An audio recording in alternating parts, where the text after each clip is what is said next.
talk about the rise of the rest.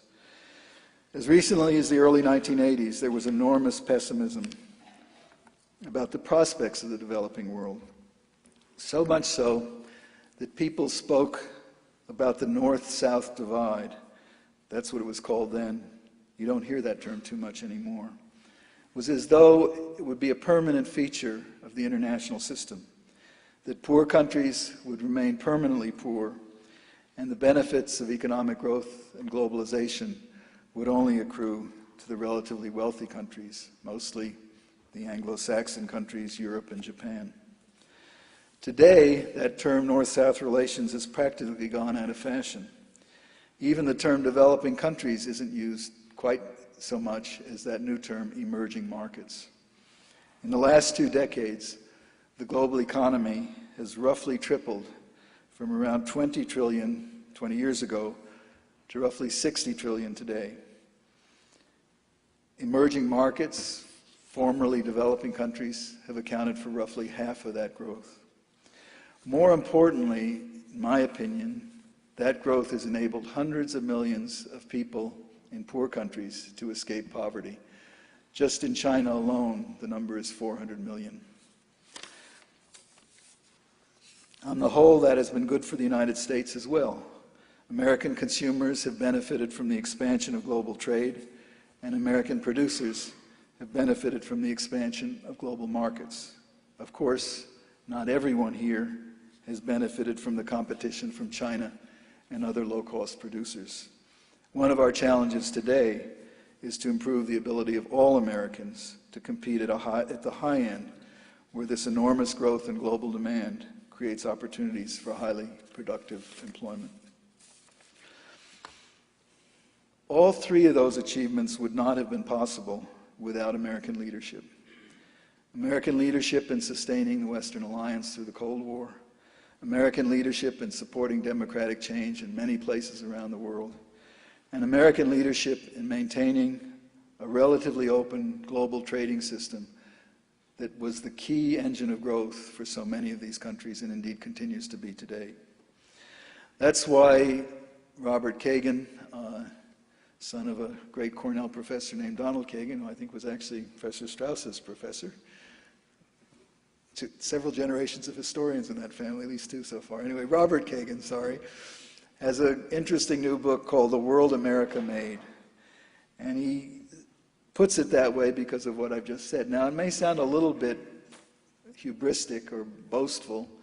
We didn't make that world. The whole millions and millions of other people made the world.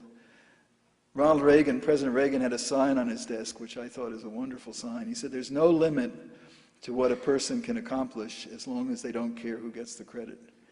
So you might say, what are we doing boasting about the world America made? Well, it is a fact, I believe, a fact, that this would not have happened if the United States had retreated into an isolationist cell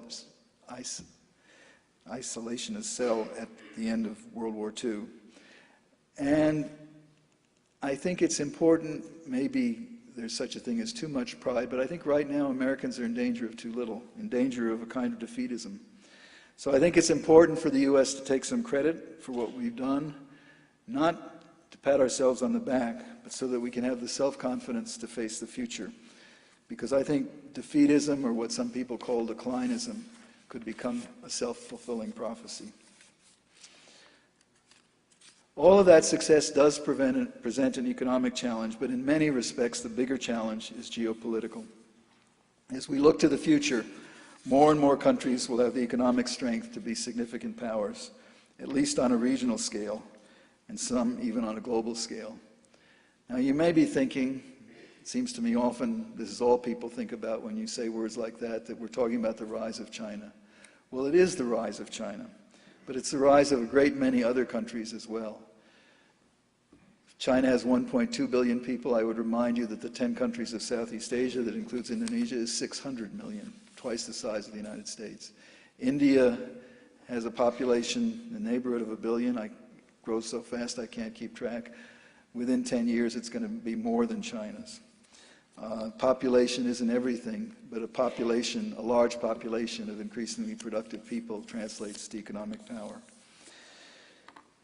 And you have Brazil and Turkey and South Korea, and even Indonesia and Vietnam and South Africa and Mexico, increasingly important players. Even at its best, what this means is that the world is going to be a much more complicated place. It's going to be more difficult, more countries are going to be needed to reach effective agreement on any important issue. And in fact, I think that's why increasingly we're seeing the so-called G20 group of countries, which means 20 countries, playing a larger role than the former G8 group, which was formerly the G7, which was formerly the G3, if you go back far enough. More and more countries need to be players. That's not such a bad thing, although it complicates life. What is a bad thing, what is the worst possible outcome, is it does increase the possibility of conflict and even of war. Which brings me to my third and final point, why I think American leadership is so important. I know that some people say the U.S. can no longer afford to play a leadership role in the world, and I agree with them in one important respect. We won't be able to afford to play that role if we can't fix our economy, if we can't get it growing again, if we can't restore the dynamism and innovation that have characterized us so often historically. But by the way, this isn't the first time that we were pessimistic about our economy, and I hope it won't be the first time that we fail to recover. But the key to doing that is to make the right changes here at home, not to withdraw from the world. In fact, I believe we can't afford to withdraw from the world. Let me just give you one example. During one of the Republican candidate debates, one of the poor candidates, it would have been, I think any of them would have been in the same position, was asked the question, what would you do if you were told as president that terrorists had gotten a hold of one of Pakistan's nuclear weapons? I don't remember the answer, except I remember it wasn't very impressive. I'm not sure I could give you a very impressive answer. What I can tell you is the fact that that is a very plausible question is a reason why we can't afford to leave the world alone. We need, in a situation like that, to have as many options as possible, as many ways to act on our own as possible, and as many friends as possible to act with us. How you answer that question is a very tough one, and it's not clear what you would do, and it would depend on the circumstances, but I am not prepared to say we can depend on Chinese leadership in that situation. We might hope for a little bit of help from them, though I would note we haven't gotten much from them on any of these kinds of issues so far, including North Korea. We can hope for help from others, but to get that help, we need to be prepared to lead ourselves. And in a situation like that, we simply can't afford to be helpless. Well, some would say even if our economy recovers, we've lost the will to act. And there's no question, and I'd have to be the first to admit it, that two long controversial wars in Iraq and Afghanistan, painful as wars always are, have made us question our role in the world. But I think we're taking that questioning much too far. Right now in Syria, it seems as though we're paralyzed by a fear that if we act, it will somehow lead to another Iraq. I certainly understand why no one wants another Iraq. But not every situation is Iraq or Afghanistan. The U.S. could make a big, big difference in Syria simply by more energetic support for the Syrian opposition, who've shown, by the way, unbelievable courage. I mean, I would say, as a starting principle, when you have people that brave on your side, you should be thinking about how you can help them, not worrying about getting too involved. And that doesn't mean going to war for them. They're doing the fighting. What they need is more support, financial support. We're giving them almost nothing. Medical and humanitarian support. Where is the big airlift of medical supplies? Where are the hospital ships offshore to help wounded people, or in Turkey for that matter? With non-lethal military support, imagine what it would do for them if they had the ability to communicate securely in a way that Assad's forces could intercept. And yes, weapons as well. I don't see any reason why they shouldn't be given defensive weapons. We're not talking about tanks and artillery. We're talking about the simple means to destroy Assad's tanks. I think we're in danger of not repeating the mistake of Iraq. There's no danger of that. But repeating the mistake of Bosnia. That happened 20 years ago, and I suppose, looking around the room, most of you were possibly in elementary school. So I don't expect you to know too much about it. It was a bipartisan mistake. It started under President Bush and it continued under President Clinton. For 3 years, we imposed an arms embargo on Bosnia, a predominantly Muslim country that was a victim of aggression from its Serbian neighbor. The Serbs had plenty of weapons. They didn't care about an arms embargo. The Bosnians had none.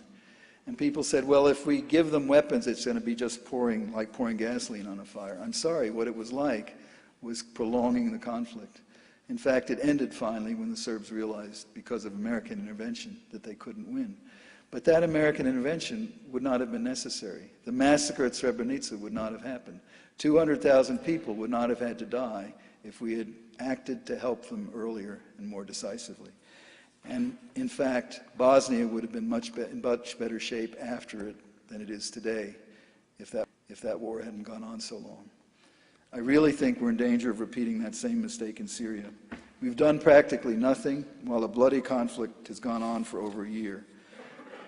The result, if Assad does finally go, is going to be a country that's much more shattered, much more embittered, many more blood scores to settle, probably more refugees. They would be from a different sect. But there's also the real and terrible possibility he's going to survive all of this, and he will continue to rule a shattered Syria that will be a confirmed enemy of the United States and a much stronger ally of Iran. Well, I told you I was going to skim the surface, and I see I'm nearing my 35-minute mark. So what I'd like to conclude with is by asking you to think for a moment, if you were that old geezer, except young, as a freshman, coming here during the Taft administration, 100 years ago, the world around you would be a model of progress. Unbelievable technological progress. It's true it's not Google and the internet and all of that, but it was the airplane, it was the telegraph, it was the automobile, it was the telephone. Unheard of progress. Unbelievable economic growth. I don't know the statistics exactly, but I think world economy grew at something like twice the rate in the 30 years before World War I as it had in the previous 100. Huge expansion of world trade. And a very long period of peace among the major powers. Arguably, the last major war had been the Franco-Prussian War in Europe 40 years earlier.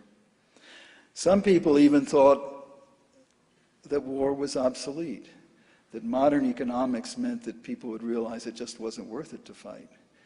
There was a journalist named Norman Angell who wrote a book called The Great Illusion, and the illusion that he meant was the illusion that war pays. And he thought that he had demonstrated successfully that war couldn't pay. He had to pay to get the first edition out, 5,000 copies, and it took off like wildfire. I think it sold 7 million, which at that time was unheard of. Well, it might have been nice, except in 1914, a crisis that started in the Balkans, of all places, got out of hand, and before you knew it, you had World War I, which was, up until that time, the bloodiest war in history. It was a catastrophe all by itself, destroyed whole generations of Europeans, and I think 200,000 Americans were killed, although we entered that war late. But the catastrophe didn't end with World War I. World War I helped to produce Bolshevism and communism in what became the Soviet Union, which was a tragedy by itself. It helped to produce fascism in Germany and Italy, which were also tragedies by themselves. Maoism in China, which was maybe 70 million people died as a result. And then, of course, World War II, which made World War I no longer the bloodiest war in history. And when we got through all of that, we still had the Cold War and the Cuban Missile Crisis and all of the things that led to that. So the 20th century, which started out with such great promise, ended up as the bloodiest century in history.